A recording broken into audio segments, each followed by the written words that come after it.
সন্ধে হয়ে গেছে। রুদ্র একটু মুড়ি খাবো, দেখো কি দিয়ে খাবো বলো তো? এক্ষুনি বেগুনি বানিয়ে দিচ্ছে আমার জন্য। ঠিক আছে চলো তাহলে বেগুনি বানানো যাক। রুদ্র বেগুনি বানাবে বলে কি কি নিয়ে নিয়েছে দেখো। বেগুন স্লাইস করে কেটে নিয়েছো, বেসন নিয়ে নিয়েছে, কালো জিরে, লঙ্কার গুঁড়ো, হলুদ, নুন, এক বালতি জল। রুদ্র ব্যাটাটা গুলে নাও, বাটি চামচ দিয়ে দিয়েছি, বেসনটা ঢেলে দাও, বেসনটা দিয়ে দাও, বেসনটা আমি দিয়ে দিচ্ছি। হ্যাঁ ব্যাস, এবারে মশলাগুলো দিয়ে দিই। ঠিক আছে, এবারে জলটা আমি মেপে দিই। ব্যাস এবার গুলে ফেলো, গোলো ব্যাটারটা গোলো, সুন্দর করে গোলো। ব্যাস ব্যাটার গোলা হয়ে গিয়েছে, খুব সুন্দর হয়ে গিয়েছে। বেগুনটার মধ্যে দিয়ে দাও, লাগিয়ে দাও ভালো করে বেগুনে। ঠিক আছে ব্যাস, এবার কড়াই তেল গরম হয়ে গেছে তো? ওই বাবারে ধোঁয়া উঠছে তো, না চলো দিয়ে দাও, বেগুনটা দিয়ে দাও।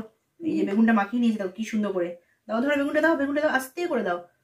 চেং, ব্যাস এবার দাও, উল্টে দাও, উল্টে দাও, বেগুনটা উল্টে দাও, এটা খুন্তিটা দিয়ে দাও, বেগুনটা উল্টাও, সুন্দর করে উল্টাও, আমি ধরে দিচ্ছি। ব্যাস এবার ঢাকা চাপা দাও, ঢাকা চাপা দাও, ঢাকা চাপা দাও। এক্ষুনি হয়ে যাবে বেগুনি।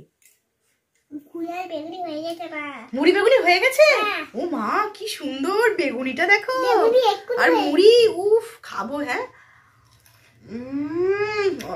সন্ধে বেলা ছেলের হাতের মুড়ি আর বেগুনি দারুন। তুমি খাও, তুমি খাও।